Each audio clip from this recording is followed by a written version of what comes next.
Controversy has erupted over the height of a proposed building in Little Italy.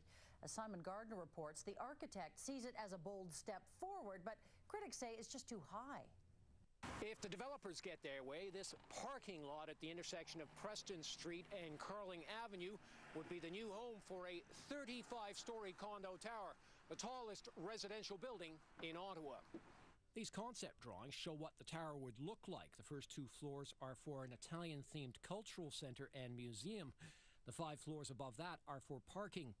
Rod Lahi is the architect who designed the building for Mastercraft Starwood, the developer. He sees this as a bold and fresh concept that will revitalize the area. I want people, when they're skating on the canal, to look over and go, man, that's a really interesting building. What's over there? And walk over there and see Preston Street and then walk up Preston Street and say, what is this? What's this Little Italy all about? The area is only zoned for buildings roughly half that height, so the city would need to okay the change.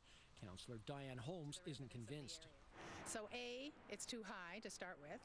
B, we need to talk about how the public can benefit from some of this excess revenue that we would be granting this developer. She's not swayed by the offer of a cultural centre in the building, saying it would cost a lot of money to run and it's not clear who would pick up the tab. Eric Darwin, a community activist who lives in this area, says if this gets the green light, developers will want to put tall buildings in many other surrounding lots.